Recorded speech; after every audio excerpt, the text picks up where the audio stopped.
तीन ऐसे असूल, यूँ कह लीजिए कि तीन ऐसी सुपर पावर जो आप अगर अपनी पर्सनैलिटी में लाएं तो आपकी पर्सनैलिटी को चार चांद लगा सकते हैं। लोगों के दिल और दिमाग में आपकी पर्सनैलिटी के बारे में एक क्यूरियोसिटी पैदा करेंगे। लोग आपसे फिर मिलने और बातचीत करने को पसंद करेंगे। आपने महसूस किया होगा कि कुछ लोग होते हैं जिनसे मिलकर लगता है कि काश हम इनसे वापस ना ही मिलते तो अच्छा होता, लेकिन वहीं पर कुछ लोग ऐसे भी होते हैं जिनसे चंद मिनट की मुलाकात हमारे दिल और दिमाग में एक गहरा असर छोड़ जाती है और हमारा दिल ये बार बार चाहता है कि हम उनसे मिलते रहें और उनसे बातचीत करते रहें। बेसिकली वो कौन से ऐसे असूल होते हैं, वो कौन सी ऐसी बातें होती हैं जो वो लोग अपनी पर्सनैलिटी में लाकर लोगों के दिल और दिमाग पर हुकूमत करते हैं। मैं बेसिकली इस वीडियो में उन्हीं तीन असूलों को आपके सामने रखूँगा। इससे पहले मेरी आपसे दरख्वास्त है कि मेरे इस चैनल को सब्सक्राइब कर लें और बेल आइकन को ज़रूर प्रेस कर लें। बेसिकली ये तीन ऐसे हैं। पहला ऐसा है स्लो डाउन, यानी कि अपनी रफ़्तार को आहिस्ता कर लें। अपने बोलने की रफ़्तार को, अपने चलने की रफ़्तार को आहिस्ता कर लें। आप अगर किसी से बात करते हैं तो बिल्कुल धीमे लहजे में बात करें। तो याद रखें, आपकी अगर बोलने की रफ़्तार तेज़ है तो लोग आपकी बातों पर बिल्कुल तवज्जो नहीं देंगे और आपसे बहुत जल्द बेजार हो जाएंगे और लोग आपसे जान छुड़वाने की कोशिश करेंगे। वो आपके साथ मज़ीद गुफ्तगू करने के ख्वाहिशमंद नहीं होंगे। इस वजह से आप जब भी किसी से हम कलाम हों तो अपने बोलने की रफ़्तार को बिल्कुल धीमा रखें ताकि अगले बंदे को सुनने और समझने का मौका मिले। तो दूसरा यहाँ पर ऐसा है हमारे पास, वो है स्माइल, यानी कि आप जब भी किसी से बात करें तो अपने चेहरे पर एक जेंटल सी स्माइल रखें।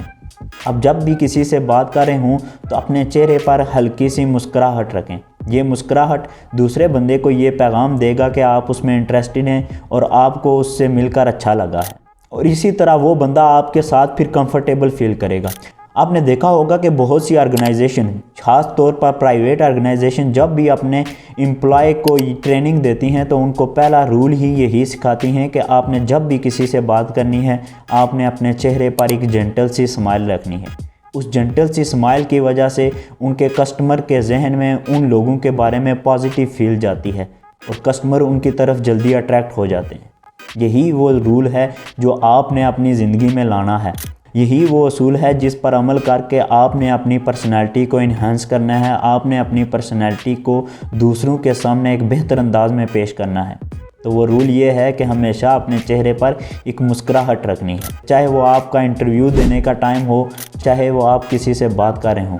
आपने हमेशा अपने चेहरे पर एक जेंटल सी स्माइल रखनी है। अब हमारे पास जो तीसरा ऐसा है वो है साइलेंस, यानी कि बिल्कुल खामोशी इख्तियार कर लें। वैसे तो कम बोलने के और भी बहुत से फ़ायदे हैं, लेकिन सबसे बड़ा फ़ायदा ये है कि आपका कम बोलना दूसरों को बोलने का वक्त देगा। इस वजह से दूसरों के एक दिमाग में सेल्फ सेटिस्फेक्शन आएगी कि आप उनको बोलने का वक्त दे रहे हैं, आप उनको समझने का वक्त दे रहे हैं। बेसिकली साइंस ये कहती है कि कोई भी शख्स है वो ये चाहता है कि उसको बोलने और समझने का वक्त मिले, उसको समझा जाए, उसको बोलने का वक्त दिया जाए। तो जब आप किसी शख्स को समझने और बोलने का वक्त देंगे तो वो आपके बारे में एक पॉजिटिव फील महसूस करेगा। उस शख्स की नीड्स पूरी हो रही होंगी, उसके बोलने की नीड्स, उसके समझने की नीड्स, उसको अंडरस्टैंड करने की नीड्स सब पूरी हो रही होंगी। उसको वक्त मिल रहा होगा कि वह आपसे अच्छे तरीके से बात कर सकेगा, उसको वक्त मिल रहा होगा कि वह आपको अपनी बात अच्छे तरीके से समझा सकेगा। तो इस वजह से उसके दिल और दिमाग में आपके बारे में एक अच्छी पॉजिटिव फील पैदा होगी और वो शख्स ये ख्वाहिश करेगा कि आपसे बार बार मिले। बेसिकली यही तीन असूल थे। इन तीन असूलों को आप अगर अपनी पर्सनैलिटी में लाते हैं, आप अपनी शख्सियत का हिस्सा बनाते हैं, तो आप लोगों के दिल और दिमाग पर हुकूमत कर सकते हैं। इनको ट्राई ज़रूर कीजिएगा और रिज़ल्ट मुझे वापस कमेंट सेक्शन में बताइएगा।